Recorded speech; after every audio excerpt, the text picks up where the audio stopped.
یہ بچے نے فرمایا کہ عورت کے حیض بند ہونے کا کیسے اندازہ کریں؟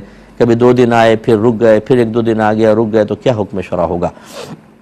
دیکھیں بہن، یہاں پر پورا میرے بچی سے میں گزارش ہے کہ پورے حیض کے احکام بیان کرنا بہت مشکل ہے۔ جب آپ لوگ اس قسم کے کویشچن کرتے ہیں، میں بہنوں سے خاص طور پہ مخاطب ہوں، تو مجھے بڑا افسوس ہوتا ہے کہ جو مسائل آپ کو 9 سال کی عمر سے پہلے سیکھ لینے چاہیے تھے، چونکہ آپ نے کسی عالمہ سے نہیں سیکھے، آپ نے کوئی کتاب پڑھنے کی زحمت گوارہ نہیں کی، آپ کی معلمہ اس سلسلے میں کون ہیں؟ امی ہیں، خالہ ہیں، دادی ہیں، نانی ہیں، بڑی بہن ہیں، کزنز ہیں، ان سے آپ پوچھ کے چلتی ہیں۔ اور میں نے اکثر یہ دیکھا ہے کہ عورتوں کو حیض تک کے مسائل نہیں آتے، اور اتنی فحش غلطیاں کر رہی ہوتی ہیں اس میں، یعنی گناہگار اور گناہ کبیرہ کی مرتکبہ ہو رہی ہوتی ہیں۔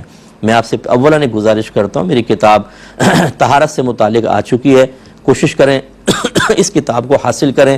یہ طہارت کے موضوع پر بیسٹ بک ہے، اتنی زبردست، یہ ہر گھر کی ضرورت ہے، آپ اسے رکھیں، انشاءاللہ پاکی ناپاکی سے متعلق کوئی مسئلہ، مجھے امید اللہ کی رحمت سے ایسا نہیں ہوگا جو اس کتاب میں آپ کو نہ مل جائے، یعنی جو آپ کی ضرورت کو، مراد یہ کہ آپ کی ہر ضرورت پوری کر دے گی۔ اس میں حیض و نفاس کا چیپٹر بھی ڈالا ہے، وہ ضرور پڑھیں۔ تو بہرحال اب دیکھیں، مختصر آپ نے پوچھا ہے تو میں کوشش کرتا ہوں کہ حیض کی کم از کم مدت بیٹا 3 دن ہوتی ہے۔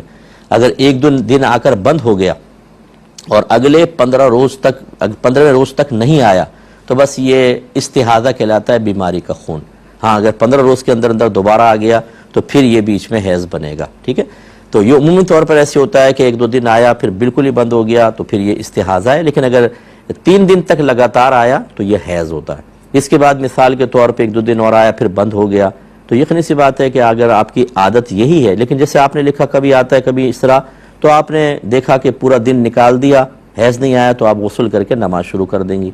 لیکن اس سے اگلے دن پھر آ گیا، یعنی ایک دن پاک رہی، اگلے دن پھر آ گیا، تو اب آپ اس کو چھوڑ دیں، کیونکہ یہ امکان ہے کہ 10 روز تک یہ دوبارہ آ سکتا ہے۔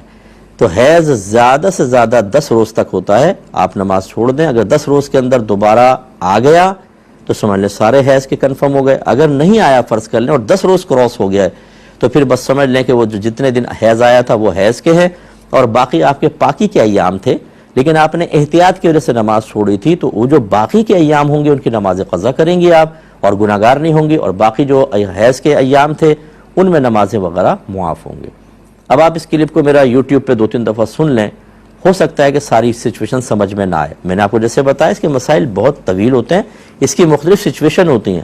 آپ میری کتاب پڑھ کر دیکھ لیں حیض کی، انشاءاللہ ایک جگہ ایسی میں نے معلومات اکٹھی کر دی ہیں، اگرچہ تمام میرے بزرگوں کا ہی فیض ہے، میرا کوئی کمال نہیں ہے، کہ آپ انشاءاللہ جب ہماری بہنیں پڑھیں گی تو نہ صرف آپ خود حیض کے مسئلے جانیں گی بلکہ دوسری خواتین کو سکھا سکتی ہیں۔ اللہ تعالیٰ عمل کی توفیق عطا فرمائے۔